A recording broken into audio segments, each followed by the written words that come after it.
Okay. So in the last class we discussed about proto-oncogenes, oncogenes, ठीक है, कैसे कैसे ऑन्कोजीन प्रोड्यूस हो सकती है बिना वायरस का इंडक्शन कराए हुए, बिना वायरस का यूज किए। ठीक है, तो हमने उसके अंदर म्यूटेशन, पॉइंट म्यूटेशन के बारे में पढ़ा था। हमने क्रोमोसोमल ट्रांसलोकेशन पढ़ा था जिसमें हमने दो एग्जांपल देखे थे, मिक जीन का, फिलाडेल्फिया क्रोमोसोम का। फिर हमने जीन एम्प्लीफिकेशन के बारे में बात किया था। देन हमने लोकल डीएनए रीअरेंजमेंट के बारे में बात किया था। ठीक है, एंड इन सब के बारे में हमने लास्ट क्लास में बात की थी कि कैसे ऑन्कोजीन्स जो है वो प्रोड्यूस हो सकती हैं बिना वायरस का यूज किए या बिना किसी फॉरेन जीन का अंदर हमारी बॉडी में इंट्रोड्यूस किए हुए हो सकता है। ठीक है, आज हम बात करने वाले हैं कि ये ऑन्कोजीन किस किस चीजों को कोड कर सकती है। ठीक है, ये जो ऑन्कोजीन है ये किस किस चीजों को कोड कर सकती है। So product of oncogene, product of oncogene. Okay, so more than 200 different oncogenes are known in humans, but इनके जो प्रोडक्ट हैं कि वो किन किन चीज़ों को कोड करते हैं वो डिफरेंट कैटेगरीज में डिवाइड कर देते हैं। And we have 6 different categories कि ये ऑन्कोजीन्स जो है किस किस चीज़ों को कोड कर सकती है। ऑन्कोजीन है, जीन किसी चीज़ को, प्रोटीन को कोड करेगी। तो ये जो प्रोटीन है ये प्रोटीन क्या हो सकता है। ठीक है, so this protein can be divided into 6 different categories. 6 categories हैं, 6 कैटेगरीज हैं। सबसे पहली है ग्रोथ फैक्टर्स, कि ये जो ऑन्कोजीन है ये ग्रोथ फैक्टर्स को कोड कर सकते हैं। ठीक है, they can code for a growth factor. Second category, they can code for growth factor receptor, ये रिसेप्टर को कोड कर सकते हैं, growth factor receptor. Third is ji protein. ठीक है, they can either code for ji protein. Next is they can code for non receptor tyrosine kinase, non-receptor tyrosine kinase। ठीक है, they can code for transcription factor, different different transcription factor को code कर सकते हैं। मैंने बहुत सारे, अभी तुमने इतना सारा पढ़ लिया है कैंसर बायोलॉजी, तो थोड़ा थोड़ा तो याद होगा ही कि ग्रोथ फैक्टर कल मैंने लास्ट क्लास में बताए थे। ठीक है, जी प्रोटीन के अंदर रैस हो गया, रैस प्रोटीन जो है वो जी प्रोटीन का काम करता है। टायरोसिन काइनेज भी लास्ट क्लास में कल डिस्कस किया। ट्रांसक्रिप्शन फैक्टर के बारे में भी मैंने बताया था, ERBB2 वाला, लास्ट क्लास में। ठीक है, सो देयर आर डिफरेंट, तुमने इतने सारे पढ़ लिए तो पता होना चाहिए। ठीक है, रिकलेक्ट करने की कोशिश करो transcription factor. And fifth, sixth क्या है, they are the proteins which are coding for apoptosis। ठीक है, प्रोटीन्स विच कंट्रोल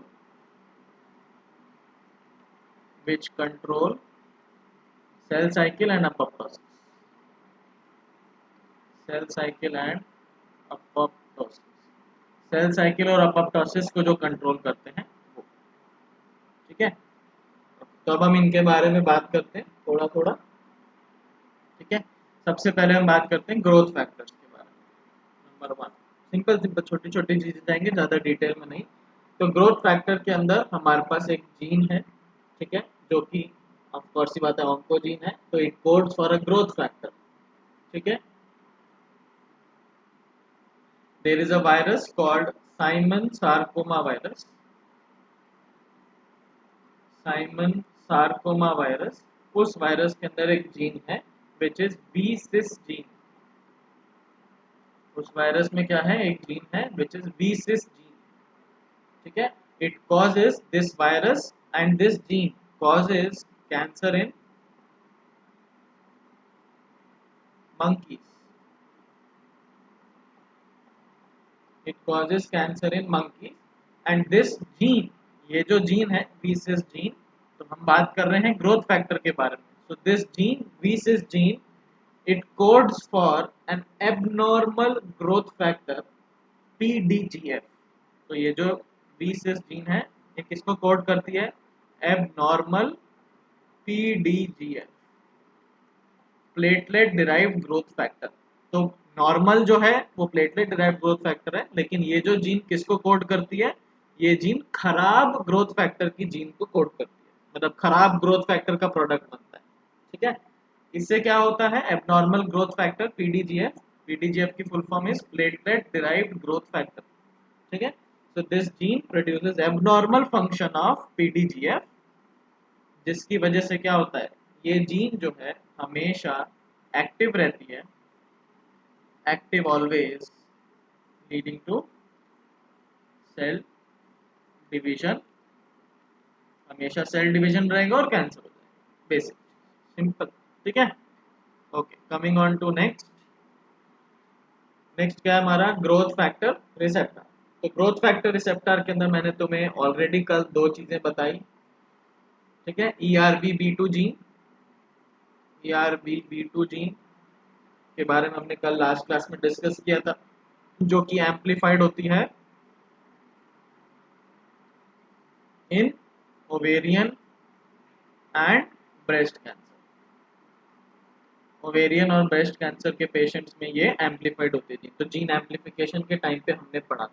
ठीक है, और एक और जीन है, वो क्या है, वो है TRK, TRK ऑन्कोजीन। ठीक है, ये जो TRK ऑन्कोजीन है ये भी ग्रोथ फैक्टर रिसेप्टर को प्रोड्यूस करती है। ठीक है, दोनों की दोनों दे प्रोड्यूस फॉर, किसको कोड करती हैं, ग्रोथ फैक्टर रिसेप्टर। नेक्स्ट है थर्ड। थर्ड क्या है हमारा, थर्ड है जी प्रोटीन। तो जी प्रोटीन में simple simple example ras pathway, ras protein या रैस पाथवे। ठीक है, और रैस पाथवे के अंदर क्या हो रहा है, रैस प्रोटीन जो है it is a GTP binding protein.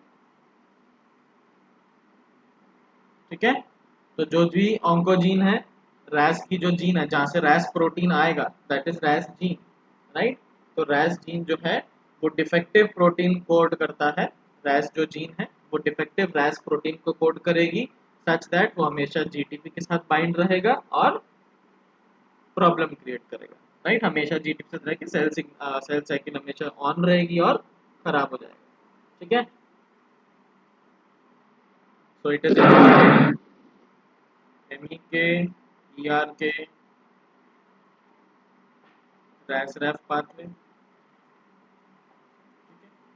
सारी चीजें छोटी छोटी इंटर रिलेटेड है, याद करने की कोशिश करो। Okay, fourth is non receptor tyrosine kinase. ठीक है, जो हमने अभी मैंने बताया ऊपर, नॉन रिसेप्टर टायरोसिन काइनेस। तो non receptor tyrosine kinase is nothing but आपके टायरोसिन काइनेस के थ्रू ऐसी जीन, ऐसी ऑन्कोजीन जो कि टायरोसिन काइनेस एक्टिविटी को कंट्रोल करती है, राइट। टायरोसिन काइनेस एक्टिविटी को कंट्रोल करती है। और ऐसे कौन कौन है, ऐसे हमारे पास तीन चार जीन्स हैं। एग्जांपल इज, कौन कौन से example, we have SRC gene. ठीक है, we have AKL and we have JAK, JAK, JAK। These genes are found to be mutated and they function as oncogenes. तो SRC, AKL and JAK ये सारी की सारी oncogenes की तरह behave करती हैं। नॉर्मली इनका काम क्या है, नॉर्मल फंक्शन में इनका काम है टायरोसिन काइनेस की तरह काम करते हैं, लेकिन अगर इनके अंदर कुछ प्रॉब्लम हो जाती है तो ये टायरोसिन काइनेस एक्टिविटी को हमेशा स्विच ऑन रखते हैं एंड लीड टू कैंसर। और इसमें से सबसे इंपॉर्टेंट जो जीन है वो है आपकी SRC। SRC जीन जो है वो बहुत ज्यादा मतलब पूछी जाती है एग्जाम में, बहुत कॉमन जीन है ये, SRC बहुत कॉमन नाम है, तो कैंसर के अंदर बहुत यूज होता है। नेक्स्ट फिफ्थ इज हमारा ट्रांसक्रिप्शन फैक्टर। ठीक है,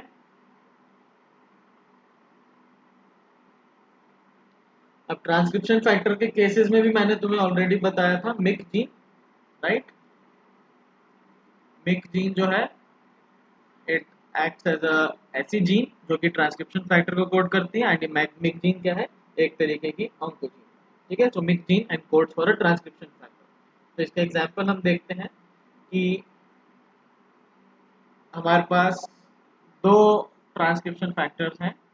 ठीक है, एक थायराइड हार्मोन से निकल रहा है, एक उसको मतलब टारगेट करता है, एक जो टारगेट हो रहा है वो रेटिनाइक एसिड आपकी आईज में हो रहा है। ठीक है, so we have one in thyroid hormone ठीक है, थायराइड हार्मोन से हमारे पास ERBA प्रोटीन, कौन है, ERBA, और एक और है हमारे पास that is retinoic acid, retinoic acid, जो कि क्या बना रहा है, it is forming a transcription factor PML RAR alpha. ये नाम याद करने की जरूरत नहीं है, जस्ट इन केस थोड़ा डिटेल में चाहिए तो इसलिए नाम आए, कोई नहीं पूछता, ठीक है। तो क्या है एग्जांपल्स, थायराइड हार्मोन से जो ट्रांसक्रिप्शन फैक्टर, जहाँ पे मिक जीन अगर थायराइड ग्लैंड के अंदर प्रोड्यूस होती है तो it codes for a transcription factor called ERBA, और अगर आइज के अंदर बात करते हैं तो रेटिनोइक एसिड जो कि यूज होती है, किसको कोड करती है, PML RAR अल्फा, ठीक है। ये क्या काम करते हैं अभी हम उनको देखते हैं।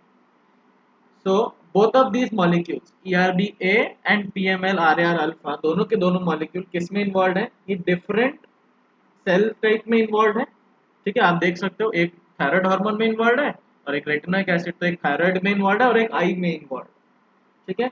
लेकिन बोथ ऑफ दीज रिसेप्टर, ये दोनों के दोनों ERBA एंड PML, ये दोनों के दोनों किसकी तरह काम करते हैं, they function as transcriptional activator, मतलब ट्रांसक्रिप्शन फैक्टर की तरह काम करते हैं, they act as transcription factors. तो ये एक तो थायराइड हार्मोन से प्रोड्यूस भी हो रहा है, ठीक है, एंड डिफरेंट डिफरेंट, दोनों जगह अलग अलग है, एक थायराइड ग्लैंड पे प्रोड्यूस हो रहा है, एक आईज में प्रोड्यूस हो रहा है, ठीक है। So both of them are belonging to different cell type, however both of them also function as transcription activator and they lead to gene expression and, क्योंकि ट्रांसक्रिप्शन फैक्टर है राइट, तो gene express कराने में help करेंगे, ठीक है। अब अगर इनके अंदर कहीं पे म्यूटेशन हो जाए, इन केस इनकी जो जीन है ERBA की जो जीन है वो म्यूटेट हो जाए, या PML की जो जीन है वो म्यूटेट हो जाए, तो ये जो प्रोटीन है ये डिफेक्टिव हो जाएगा, ठीक है।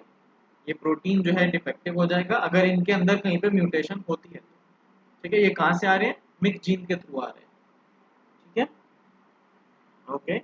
देन अगर इनमें कुछ खराबी आ जाए तो they cause abnormal cell division, पहली चीज, खराबी आ जाए तो क्या होगा, abnormal cell division and loss in cell differentiation, loss in cell differentiation, तो सेल का जो डिफरेंशिएशन प्रोसेस होता है वो नहीं हो पाएगा, सेल डिफरेंशिएट करता है वो डिफरेंशिएशन लॉस्ट हो जाएगा, तो सिर्फ ये ग्रो करते रहेंगे लेकिन डिफरेंशिएट नहीं होंगे, जिस वजह से प्रॉब्लम क्रिएट हो जाएगी और कैंसर हो जाएगा, सिंपल, ठीक है। And last thing is proteins which control cell cycle, proteins which control cell cycle and apoptosis, ये 6th पॉइंट था। तो कौन कौन से प्रोटीन्स हैं, कुछ ऑन्कोजीन्स जो कि CDK4 को एनकोड करती हैं, ठीक है, ऐसी ऐसी ऑन्कोजीन्स हैं जो कि सेल साइकिल के प्रोटीन को कोड करती है, CDK4 सेल साइकिल का पार्ट है राइट, हमने बात किया था, तो CDK4 किसको कोड कर रहा है, जहां से आ रहा है वो एक ऑन्कोजीन है, ठीक है। एंड ऑल्सो कुछ cyclins, for example cyclin D के कुछ सब टाइप्स जो हैं और कुछ अपॉप्टोटिक के प्रोटीन, वो सब के सब कहाँ से आ रहे हैं, वो आ रहे हैं ऑन्कोजीन से, ठीक है। तो क्या क्या मैं बता देता हूँ, CDK4, ठीक है, cyclin D and some apoptotic protein,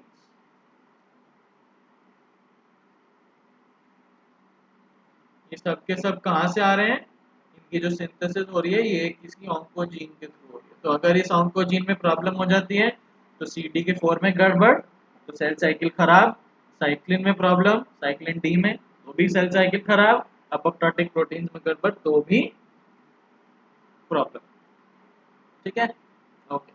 now जो आपका अपॉप्टोसिस होता है वो दो तरीके का होता है, ठीक है, ऐसे प्रोटीन्स, ऑन्कोजीन के प्रोटीन, ऑन्कोजीन ने एक प्रोटीन बनाया, अब ये जो प्रोटीन है ये अपॉप्टोसिस में काम करना चाहिए था लेकिन काम नहीं कर पा रहा है ढंग से, सेल डेथ करानी चाहिए थी लेकिन सेल डेथ नहीं करा पा रहा है, राइट। तो सेल जो है वो ग्रो करे जा रहा है, एबनॉर्मल होने के बावजूद भी वो ग्रो कर रहा है, ठीक है। तो उसमें कुछ खराबी हुई है। तो ऐसे प्रोटीन्स जो एपोप्टोसिस को डिसरप्ट करते हैं, खराब करते हैं, एपोप्टोसिस के फिनोमिना को होने नहीं देते या उनके नॉर्मल मैकेनिज्म में खराब करते हैं, वो दो तरीके से हो सकते हैं। तो ऐसे proteins which disrupt the apoptotic machinery can be categorized into two parts. They can be of two types. We can have direct proteins and indirect, मतलब direct action या indirect action। ये प्रोटीन्स दो तरीके के हो सकते हैं, ठीक है। We can have direct,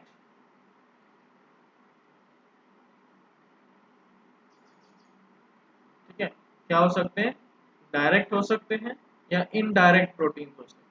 ये प्रोटीन या तो डायरेक्ट एक्ट करते हैं या इनडायरेक्ट एक्ट करते हैं। अगर ये डायरेक्ट एक्ट करते हैं तो इनमें कौन से इन्वॉल्व होते हैं, they involve the enzymes called caspases, involve enzyme called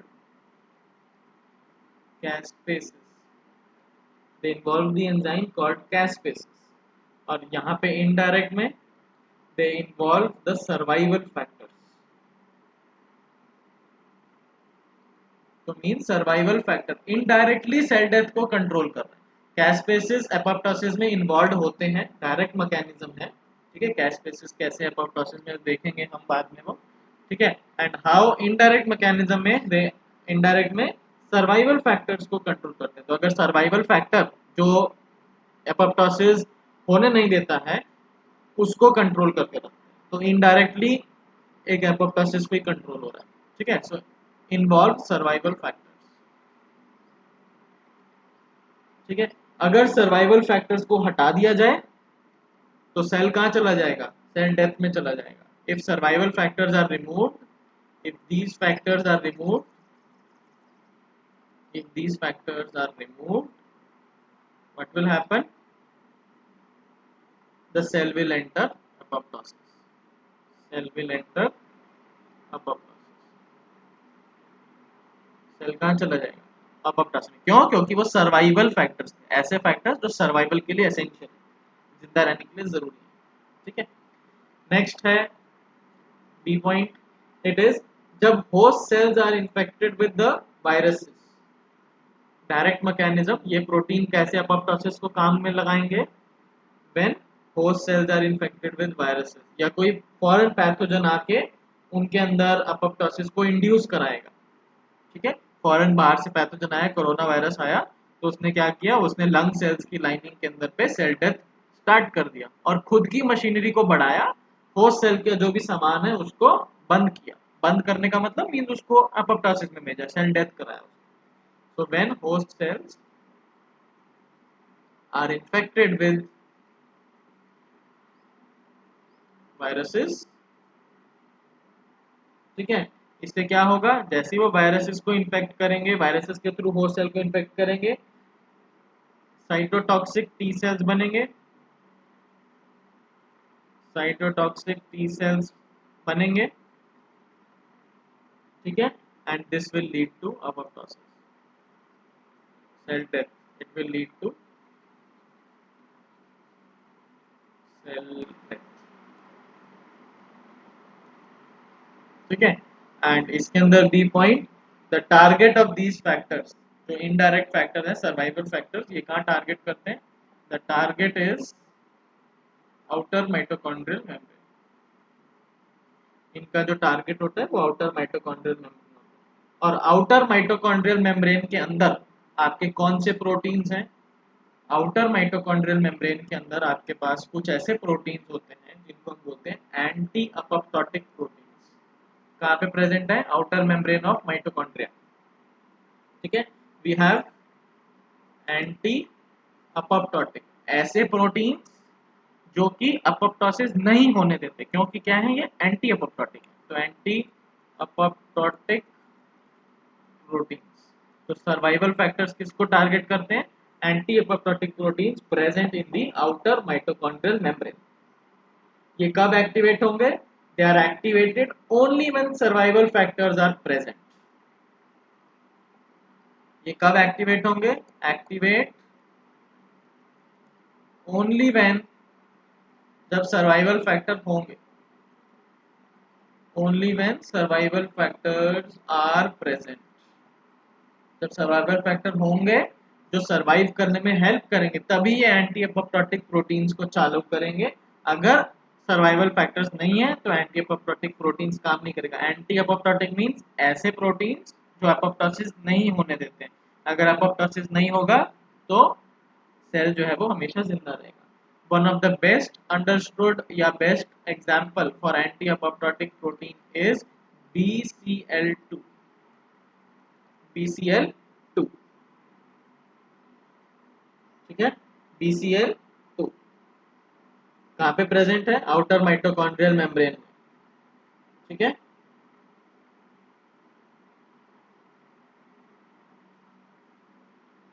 cancer cells के अंदर क्या होता है, क्योंकि अब BCL2 क्या है? एंटी एपोप्टोटिक प्रोटीन है, वो एपोप्टोसिस होने नहीं देता, ठीक है। तो अगर कहीं पे कुछ भी प्रॉब्लम आती है, ठीक है, तो BCL2 का एक्सप्रेशन जो है वो खत्म कर दिया जाता है, ठीक है। किसी सेल में कुछ प्रॉब्लम आ गई है, उसका DNA खराब हो गया है, तो क्या करेंगे? BCL2 को म्यूटेट कर दो, BCL2 को खराब कर दो। तो जैसे ही BCL2 खराब हो गया, which is an anti apoptotic protein, that means वो सेल डेथ नहीं करने देगा। तो व्हाट विल हैपन? सेल जो है वो डाई हो जाएगा। क्यों? क्योंकि BCL2 ही खराब हो गया, एंटी एपोप्टोटिक प्रोटीन ही खराब हो गया, जो एपोप्टोसिस से बचा रहा था वो प्रोटीन ही खराब हो गया। तो अब सेल क्या हो जाएगा? मर जाएगा, ठीक है। बट अगर कैंसर सेल्स हैं, in case of cancer cells,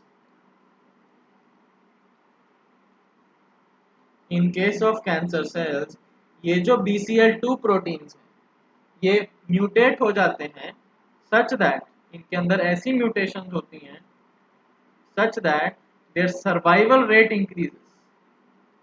BCL2 का सर्वाइवल रेट इंक्रीज हो जाता है, मींस वो ओवर एक्सप्रेस हो जाता है।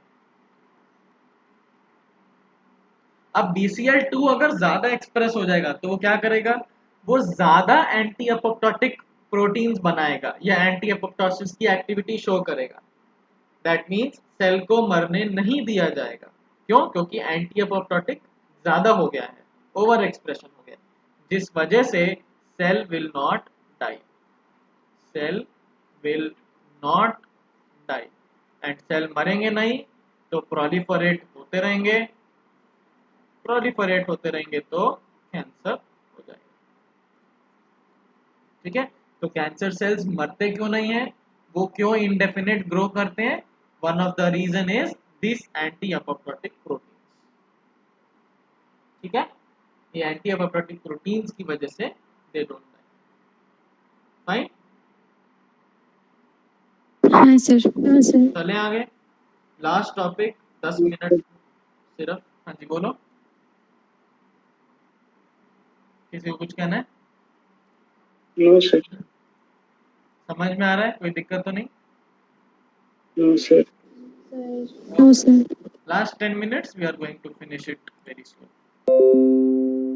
Okay, so next is tumor suppressor genes. अभी तक हम सारी ऑन्कोजीन, प्रोटो ऑन्कोजीन इनके बारे में बात कर रहे थे। अब हम छोटा सा ब्रीफ में बात करते हैं tumour suppressor gene,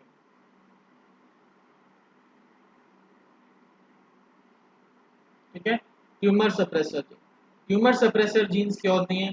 tumour suppressor jeans वो जीन्स हैं जो कि ट्यूमर को सप्रेस करती हैं, उनकी ग्रोथ को रोकती हैं, right. So genes which retard or stop, which retard, prevent या stop the growth of cancer, stop the growth of cancer, cancer cells की ग्रोथ को रोकना इनका काम होता है, ठीक है। लेकिन अगर इनमें कुछ म्यूटेशन हो जाए, mutation in these genes lead to, क्यों? क्योंकि अब वो कैंसर को रोक नहीं सकते, तो कैंसर ग्रो कर जाएगा, ठीक है। हमने एग्जांपल्स ऑलरेडी देखे हुए हैं इसके, हमारे पास बहुत सारे एग्जांपल हैं। We have P53, we have RB protein, जो हमने बेसिक 2 एग्जांपल देखे, ठीक है। और भी हैं, अभी हम आगे देखते हैं। RB प्रोटीन किस में काम कर रहा था? बेसिक मैंने ऑलरेडी RB के बारे में पहले ही कैंसर में बात की है, इवन सेल साइकिल में बात किया था। तो आरबी प्रोटीन किसके लिए इन्वॉल्व है?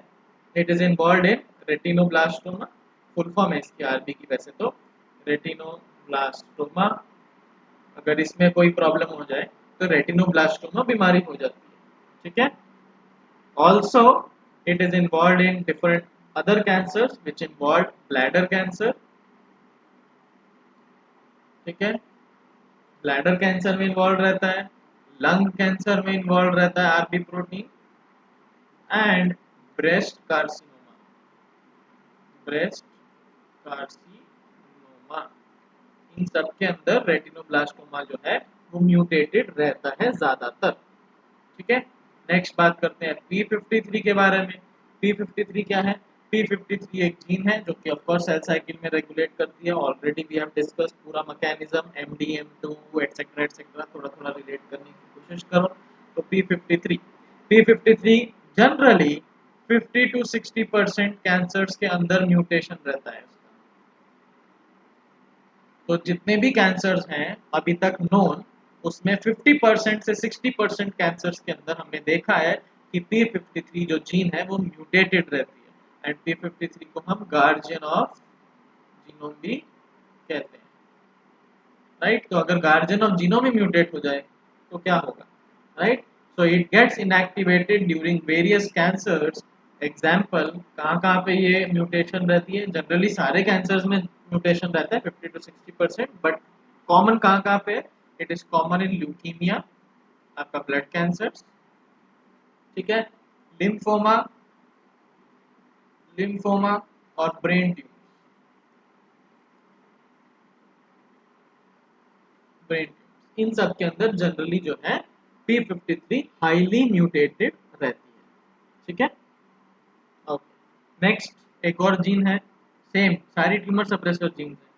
Next is ink 4 and P10, ink 4 INK, ink 4 और P10, ठीक है। ये दोनों दोनों जीन्स हैं, ठीक है, इंक 4 एंड P10। ये कहाँ पे इन्वॉल्व है? ये टू जीन्स हैं विच आर फ्रीक्वेंटली म्यूटेटेड इन, कहाँ कहाँ पे म्यूटेट रहती हैं?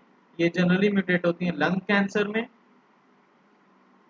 ठीक है, आपके मेलिनोमा, skin cancer,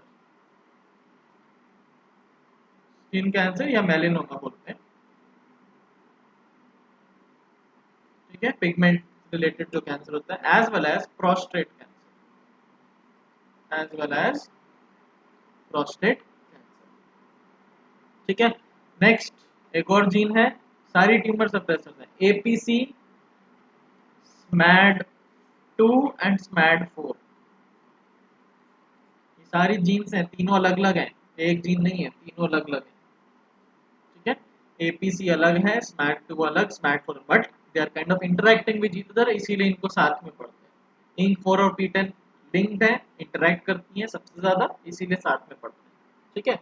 okay, so APC, SMAD2, SMAD4, they are responsible for colon cancer, they are responsible for colon cancer। APC gene generally जो है it is responsible for a rare hereditary APC only। अगर मैं सिर्फ APC के बारे में बात करूं, यहाँ लिखते हैं, ठीक है। तो अगर मैं खाली APC के बारे में बात करूं तो APC जो है वो एक हेरिडिटरी डिसऑर्डर के अंदर बहुत कॉमन है, very rare hereditary form of colon cancer. It is called as familial, familial adenomatous, adenomatous polyposis.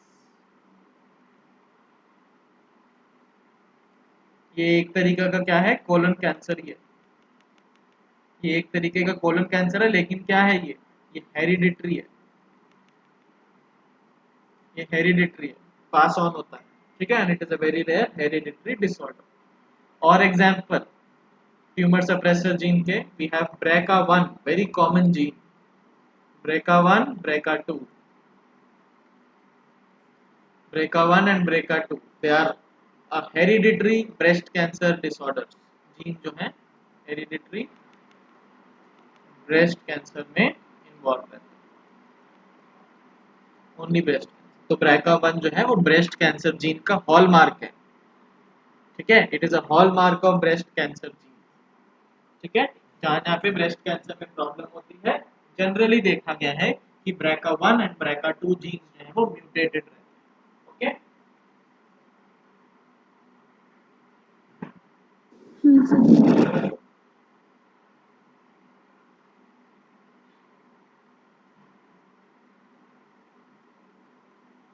चले आगे।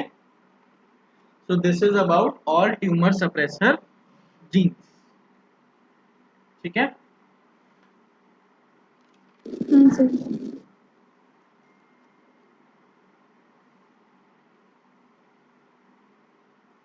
ओके, अब कुछ कुछ छोटी छोटी चीजें हैं जो कैंसर रिलेटेड ही हैं, मुझे थोड़ा थोड़ा ब्रीफ ब्रीफ देना है, ठीक है, ज़्यादा डिटेल में नहीं है, जस्ट नाम नाम मैं बताऊंगा, टर्म्स हैं, टर्मिनोलॉजीज हैं जो कि पता होनी चाहिए, कहीं पे भी क्वेश्चन में अगर कुछ ऐसी अजीब सी टर्म आ गई तो तुम्हें पता होना चाहिए, ठीक है। हाँ सर। सो दीज टर्म्स को इम्पोर्टेंट है, ध्यान रखना है, ठीक है। We have different stages of cancer, जैसे मैंने पहले बताया स्टेज 1, स्टेज 2, स्टेज 3, ठीक है। तो ये क्या है, ये स्टेजेस ये थी ऑन द बेसिस ऑफ कि कैसे ट्यूमर का प्रोग्रेशन हो रहा है, लेकिन हम कैंसर की जो स्टेजेस हैं वो 5 स्टेजेस में उसको डिवाइड करते हैं, ठीक है। We divide cancer into 5 stages, cancer को 5 स्टेजेस में डिवाइड किया जाता है। स्टेज 1 सबसे पहले तो नॉर्मल स्टेज है, उसको तो हम काउंट ही नहीं कर रहे, ठीक है, उसको हटा दो, तो वो तो नॉर्मल हो गया, तो 4 स्टेजेस काउंट करेंगे, ठीक है। सबसे पहली जो होती है उसको बोलते हैं हाइपरप्लेशिया, हाइपरप्लेशिया, हाइपरप्लेशिया का मतलब होता है growth in number of cells, ठीक है, एक पर्टिकुलर लोकेशन पे ग्रोथ होना, that is called as hyperplasia. Growth in number, सिर्फ नंबर बढ़ रहा है और ग्रो हो रहा है, ठीक है, growth in number of cells, and ऐसी ग्रोथ को हम क्या बोलते हैं, एटाइटिक ग्रोथ, एटाइटिक ग्रोथ, ऐसी टाइप की ग्रोथ को हम बोलते हैं एटाइटिक ग्रोथ, मींस एक ही जगह पे बड़ा बड़ा बड़ा बड़ा बड़ा बड़ा बड़ा बड़ा ऐसे गुच्छा सा बन रहा है एक ही जगह पे सेम लोकेशन पे, ठीक है, that is called as hyperplasia. This is the stage 1, cancer stage 1 बोलते हैं ना, हाँ जी, स्टेज 2 का कैंसर है, स्टेज 3 का कैंसर है, तो ये वो सारी स्टेजेस हैं, ठीक है। नेक्स्ट स्टेज, स्टेज 2, स्टेज 2 है mild dysplasia, mild dysplasia, dysplasia होता है कि cells have branched up, cells जो हैं वो ब्रांच हो चुके हैं, सेल्स आर ब्रांच, टूट गए हैं सेल्स, ठीक है, ब्रांचिंग हो गई है। एबनॉर्मल न्यूक्लियाई, उनका जो न्यूक्लियस है वो एबनॉर्मल हो गया है, एंड शेप जो है उनकी खराब हो गई है, तो cells are branch, abnormal nuclei and shape, जो शेप है और न्यूक्लियस है उनकी जो वो है वो खराब हो जाती है, एबनॉर्मल हो जाती है, this is second stage, it is called as mild dysplasia, ठीक है। नेक्स्ट आता है स्टेज 3, जो कि बहुत डेंजरस है, ठीक है, जहां से बच्चों पेशेंट्स को निकालना मुश्किल हो जाता है। स्टेज 3 कैंसर, स्टेज 3 का जो कैंसर है उसको बोलते हैं सीवियर डिस्प्लेजिया। तो अगर आप कोई रिपोर्ट देखो उसके अंदर ना ये 1 2 3 नहीं लिखा होता, उसमें लिखा होता है हाइपरप्लेजिया, डिस्प्लेजिया, सीवियर डिस्प्लेजिया, ऐसे करके लिखा होता है, ठीक है। तो severe dysplasia is the third stage of cancer, it is characterised by uncontrolled growth, uncontrolled growth. तो अब क्या हो रहा है, ग्रोथ जो है वो इतनी ज्यादा हो गई है, बहुत ज्यादा, उसी पॉइंट पे है, फैला नहीं है अभी, वहीं पे है, बट अनकंट्रोल्ड हो गई है कि वो रुक ही नहीं रही है, बहुत ज्यादा ग्रो हो गई है, और सारे के सारे सेल्स एब नॉर्मल शेप के हैं, कोई ढंग से काम नहीं कर रहा है, दैट इज स्टेज 3, ठीक है। And the last stage is stage 4, stage 4 का कैंसर जहाँ पे बहुत हालत खराब हो जाती है, that is called as metastasis. Once metastasis is established, it is called as stage 4 of cancer. ठीक है, that means it leads to a carcinoma or movement of tumor. Tumour जो है वो मूव करना, आपकी बॉडी के अंदर घूमना फिरना शुरू हो जाता है, मूवमेंट ऑफ ट्यूमर. ठीक है, दैट मीन्स कार्सिनोमा जो है वो एस्टेब्लिश हो जाता है. इस टाइम पे आप इजीली डिटेक्ट कर सकते हो कि हाँ जी आपको कैंसर है. इवन कैंसर इन तीनों स्टेज के टाइम पे डिटेक्ट हो सकता है बहुत इजीली. यहाँ पे बहुत मुश्किल से डिटेक्ट होता है, इधर बहुत ही मुश्किल से डिटेक्ट होता है स्टेज 1. ठीक है, जनरली कम डिटेक्ट होता है. ओके ओके, छोटे छोटे फैक्ट्स बता रहा हूँ, सिर्फ अगर तुमने लिखना है तो तुम लिख सकते हो. ठीक है, what are the causes and other factors जो कि डिफरेंट डिफरेंट कैंसर्स को कॉज कर सकते हैं. तो सबसे पहले हम बात कर रहे हैं लंग कैंसर के बारे में. ठीक है, लंग कैंसर के बारे में. It is the common cancer in main and women. ठीक है, और 3 टाइप का कैंसर होता है लंग के अंदर भी. 3 तरीके के कैंसर हैं. सबसे पहला, it is squamous cell carcinoma. Squamous cell carcinoma 25% cases जो हैं वो इसके रहते हैं, squamous cell carcinoma. Second is large cell carcinoma. Large cell carcinoma 10% common है ये, मतलब इतना भी नहीं, 10% केसेस दिखते हैं. ठीक है, एंड एडिनोकार्सिनोमा जो कि बहुत कॉमन है. एडिनोकार्सिनोमा 40 to 50% केसेस जो हैं वो एडिनोकार्सिनोमा के दिखते हैं. ठीक है, और ये सारे क्या हैं?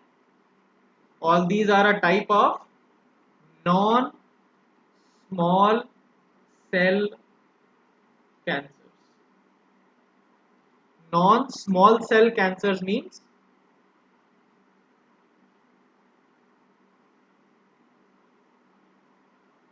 non small cell lung cancers, NSCLS, non small cell lung cancers. ठीक है, हाँ सर. सबसे ज्यादा रिस्क फैक्टर इसमें क्या है? हाईएस्ट रिस्क फैक्टर क्या हो सकता है, कोई बता सकता है? लंग कैंसर सबसे ज्यादा क्यों हो सकता है? कोई भी एक कारण बताओ, कॉज फटाफट. Yes, smoking. Smoking is the highest risk factor for lung cancer. 87% death rate होता है. 87% death rate in main, and women के अंदर 75% death rate.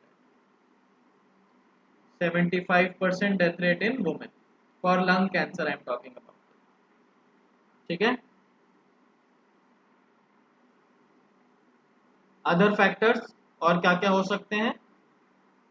Different chemical consumption वगैरह होता है. ठीक है,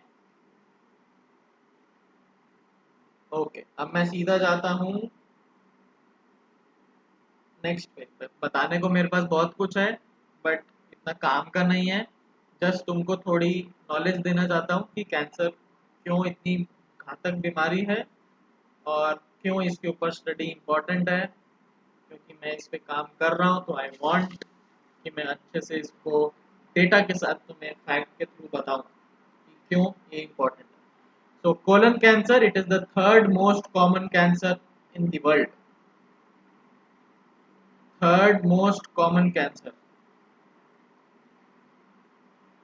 ठीक है, थर्ड मोस्ट कॉमन कैंसर है ये. ठीक है,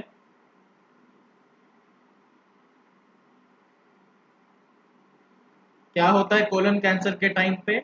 आपका नॉर्मल जो साइज होता है कोलन का वो डबल हो जाता है, और क्या होता है, एक एक्स्ट्रा 5 फुट, 5 फुट की एक एक्स्ट्रा ट्यूब बन जाती है. At the end of digestive system, आपका जहाँ डाइजेस्टिव सिस्टम खत्म होता है वो लार्ज इंटेस्टाइन है, राइट। लार्ज इंटेस्टाइन को हम कोलन कहते हैं। तो जो नॉर्मल साइज होता है, ठीक है, उसके एक्स्ट्रा में 5 फुट की एक्स्ट्रा एक ट्यूब और बन जाती है। तो जितना है आपका कोलन, उसके एक्स्ट्रा 5 फुट और, ठीक है, कैंसर में हो जाता है। ठीक है, रिस्क फैक्टर क्या है इसमें?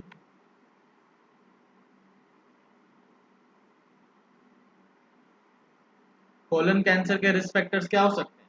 खुद दिमाग लगाओ थोड़ा थोड़ा।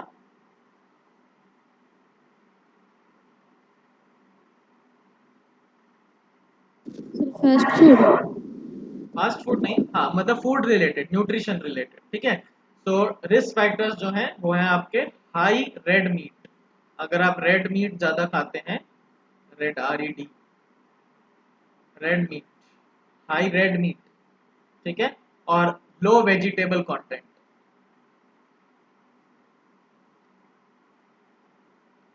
ठीक है, घबराने का नहीं है, अगर कोई नहीं खाता है तो खाना शुरू कर दो, हालांकि कुछ होगा नहीं, still it is just and lifestyle.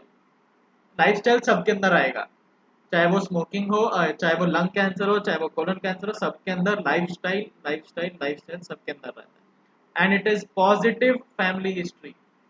Positive family history का क्या मतलब हुआ कि अगर आपकी फैमिली में किसी को कैंसर है, कोलन कैंसर है, तो आपको होने के चांसेस 3 गुना बढ़ जाते हैं, 3 टाइम्स मोर चांस।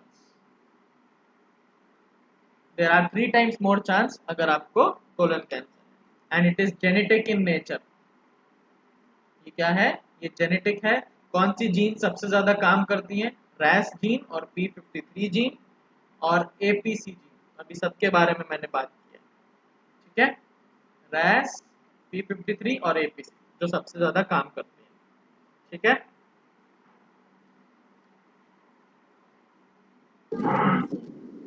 अगर आपको इन्फ्लेमेशन है, रिस्क फैक्टर के अंदर एक और इन्फ्लेमेशन, इन्फ्लेमेशन, अगर आपको इन्फ्लेमेशन ज्यादा जनरली रहता है तो भी देयर आर चांसेस ये चीज हो सकती है, ठीक है। देयर आर डिफरेंट टेस्ट वगैरह करते हैं, मैं उसमें नहीं जा रहा हूँ, मैं वही तभी बोल रहा हूँ, बताने को मेरे पास बहुत कुछ है, अगर तुम्हें इंटरेस्ट है तो मैं बताऊंगा, नहीं तो ऐसे नहीं बता रहा हूँ। नेक्स्ट आते हैं ब्रेस्ट कैंसर, ठीक है। ब्रेस्ट कैंसर जो है उसमें क्या होता है, जो मिल्क प्रोड्यूसिंग ग्लैंड्स होते हैं, ब्रेस्ट कैंसर में मिल्क प्रोड्यूसिंग ग्लैंड्स हैं, उनके अंदर उनका कैंसर होता है ये, ठीक है। So it is a cancer of milk producing glands, milk producing glands, ठीक है।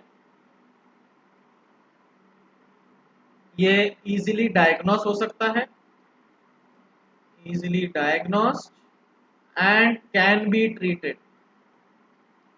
So it is the only cancer which can be kind of easily treated, easily treat हो सकता है, ठीक है। ओके, नाउ ब्रेस्ट कैंसर को उसकी location पे तीन तीन बेसिस पे उसको हम टारगेट कर सकते हैं कि ब्रेस्ट कैंसर जो है तीन तीन जगह पे कहीं इन 3 जगह पे हो सकता है, ठीक है। It can occur on ducts, जो आपकी डक्ट्स होती हैं, ठीक है,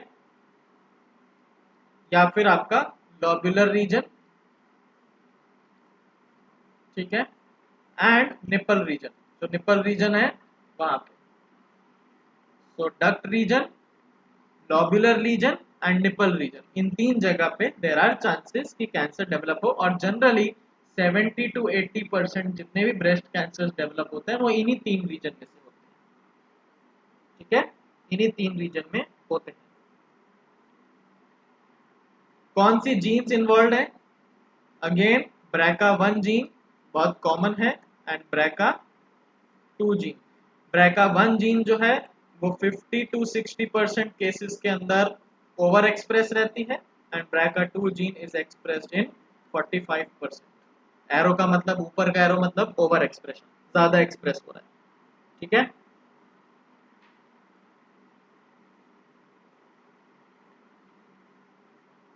रिस्क फैक्टर के बारे में बात करें तो रिस्क फैक्टर या प्रिवेंशन कैसे कर सकते हैं?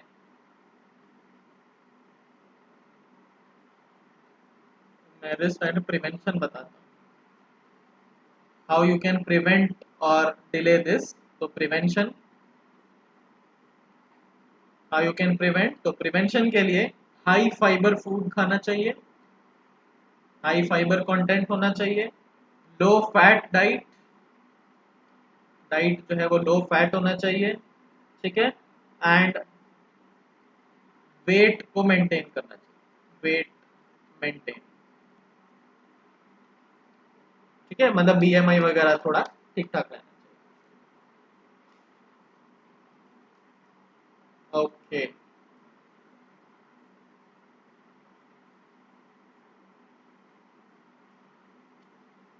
नेक्स्ट हम जाते हैं, प्रोस्टेट की आगे जरूरत नहीं है, liver cancer. Next is liver.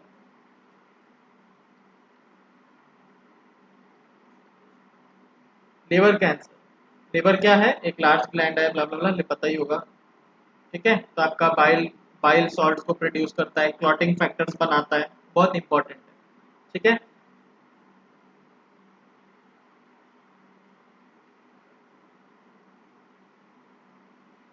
सबसे ज्यादा कहाँ पे मिलता है, कॉमन इन सब सहारन अफ्रीका, सबसे ज्यादा कॉमन है, और south east Asia,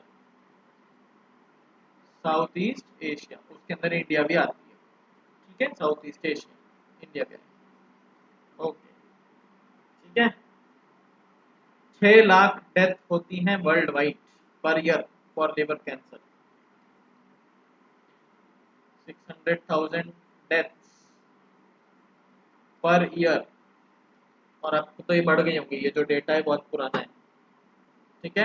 now what are the risk factor, बोलो भैया, सबको पता होगा, बहुत कॉमन है ये।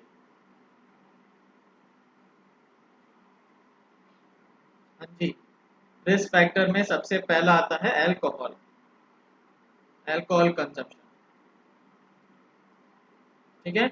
अगर आप अल्कोहल कंज्यूम करते हो तो लिवर सिरोसिस होने के चांसेस बढ़ते हैं, ठीक है। Second common cause is hepatitis, अगर आपको हेपेटाइटिस है, हेपेटाइटिस वायरस के थ्रू इन्फेक्शन है, तो there are chances lung cancer होने, ठीक है। Chronic infection with hepatitis B virus and C virus, anyone, ठीक है। Next is alpha toxin, alpha toxins, alpha toxins कौन से होते हैं, ऐसे टॉक्सिन्स जो फंगस के साथ एसोसिएटेड है, टॉक्सिन्स एसोसिएटेड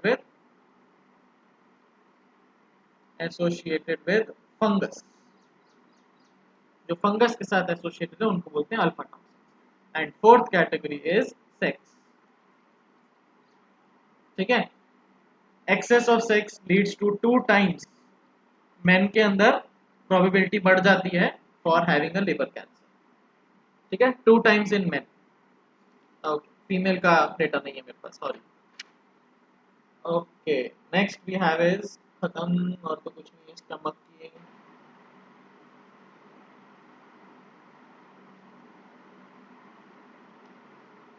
ओके,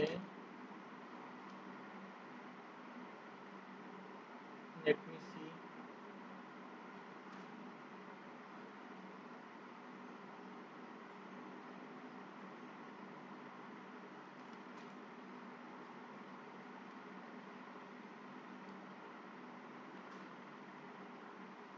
ओके, एक टर्म है हॉलमार्क्स ऑफ कैंसर, कि कैंसर को कैसे आप पहचान सकते हैं, ये लास्ट सिर्फ 5-6 हॉलमार्क के नाम बताऊंगा, I am not going into detail, मैं समझा नहीं रहा हूँ पूरा, क्योंकि ये फिर सिलेबस के बाहर हो जाएगा, ठीक है। हॉलमार्क्स ऑफ कैंसर,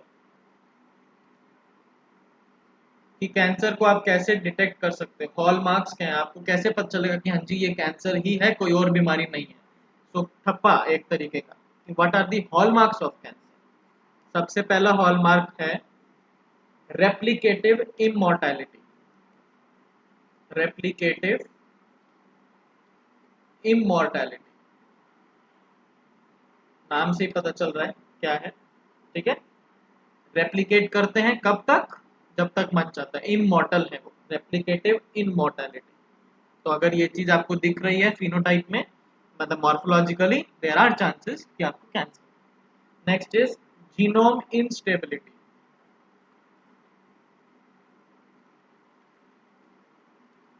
जीनोम की इंस्टेबिलिटी, जीनोम जो है वो अनस्टेबल होता है। क्यों unstable? Because different different mutations हैं, डिफरेंट डिफरेंट तरीके के सेल साइकिल नॉर्मेलिटीज हैं, डिफरेंट गलत प्रोटीन्स बन रहे हैं, तो जीनोम जो है वो बिल्कुल अनस्टेबल हो जाता है। Third, invasion of growth suppressor signal। invasion of growth suppressor signal, जो आपका ग्रोथ को सप्रेस करने वाला सिग्नल होता है वो खराब हो जाता है। ठीक है, evasion of growth suppressor signal. ठीक है, मैं सिर्फ नाम नाम बता रहा हूँ और टर्म को एक्सप्लेन कर रहा हूँ। आई हैव बहुत कुछ बताने के लिए, बट मैं अपनी ये एमएससी की उससे बता रहा हूँ, तो इसीलिए मैं बोल रहा हूँ कि मैं ज़्यादा डिटेल में नहीं जा रहा हूँ, नहीं तो बहुत कॉम्प्लिकेट हो जाएगा। अभी मेरे को 10 क्लास और लग जाएंगे नहीं तो बताने में, कैंसर कैंसर सिर्फ। ठीक है, next fourth hallmark is resistance to cell death. Resistance to cell death, जैसे अभी मैंने बताया एंटी अपोप्टोटिक प्रोटीन्स जो है वो काम करते हैं।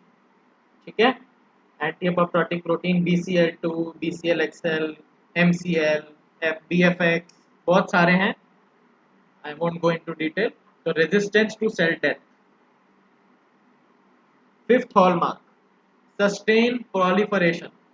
प्रोलिफरेशन की कैपेबिलिटी को सस्टेन रखते हैं, अभी तक जिंदा रखते हैं जब तक मन चाहे। Sustain proliferation, sustain proliferation. Six, altered metabolism. Warburg effect आ गया आपका। ठीक है, ऑल्टर्ड मेटाबॉलिज्म। ठीक है, Warburg effect. Cancer cells source of energy उनकी क्या है? Generally glycolysis. ठीक है, and seventh hallmark of cancer is avoiding immune destruction. Immune system से रेजिस्टेंस, अवॉइडिंग इम्यून डिस्ट्रक्शन या फिर रेजिस्टेंस टू इम्यून सिस्टम।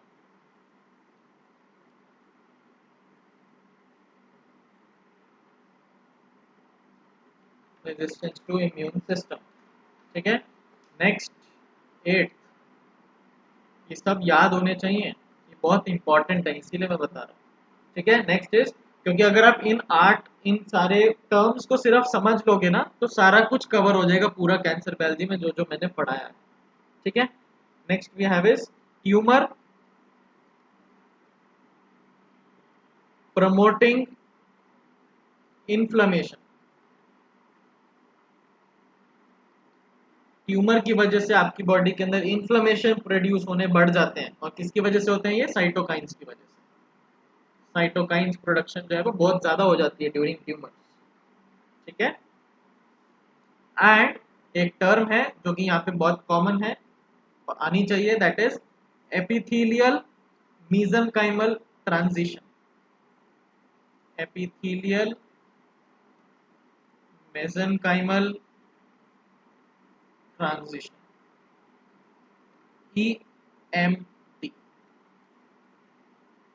किसी को अगर अच्छे से पढ़ना है, मन है, किसी को इंटरेस्ट है, तो वो सारी चीज़ों को मेरे से पूछ सकता है या फिर you can Google it. And ninth is angiogenesis induction.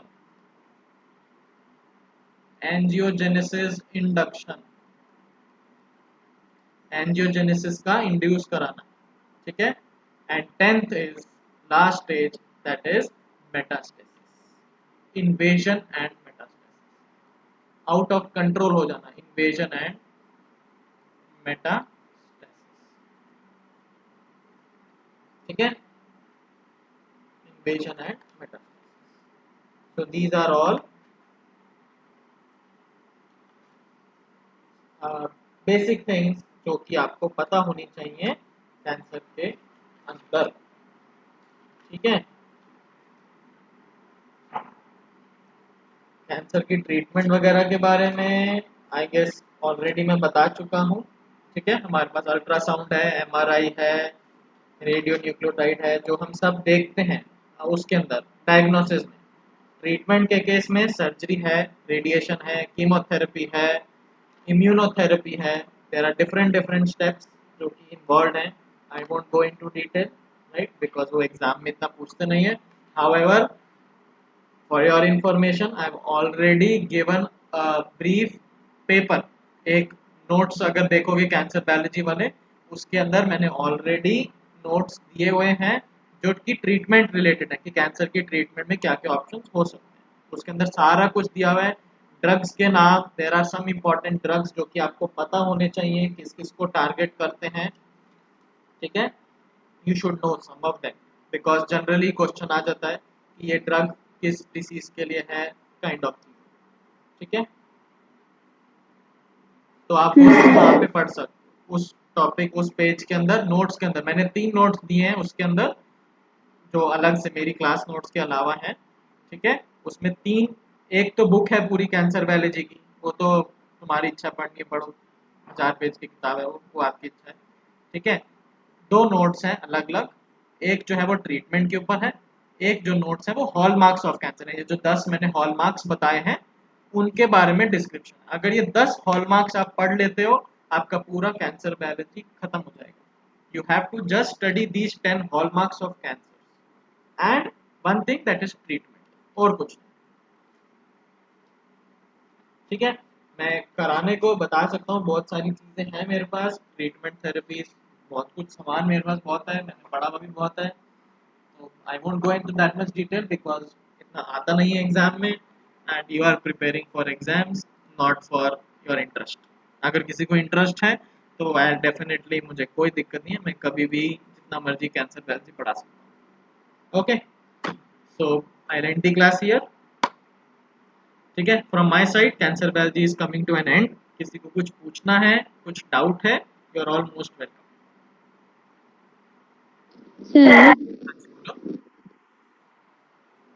Sir जब एक इंसान की डेथ हो जाती है उसके बाद भी जो कैंसर होती है उसके बॉडी में वो ग्रो करती है।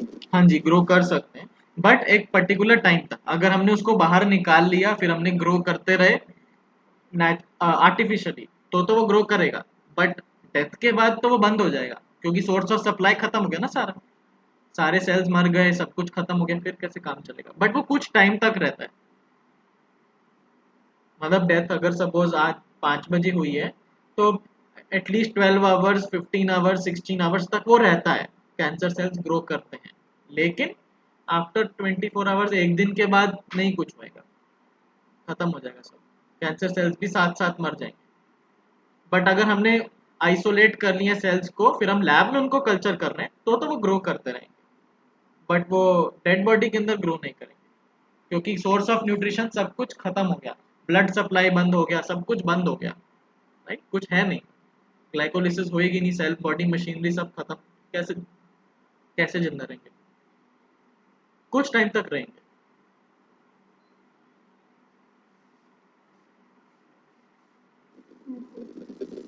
और कुछ सर बोलो जी। जो क्वेश्चन था उसे डिस्कस कर दीजिए। कौन सा क्वेश्चन? सर मैं रीसेंड करती हूँ। चलो मैं क्लास को एंड कर रहा हूँ, अगर किसी ने जाना है तो यू कैन लीव, ठीक है, I will clear her doubt. बाकी ठीक है, कैंसर बायोलॉजी यहाँ पे खत्म होता है। From Monday I will start with human physiology and probably I will start with digestion और समथिंग लाइक दैट, जो थोड़ा इजी बिजी है, ठीक है। तो okay, thank you, I will stop the recording.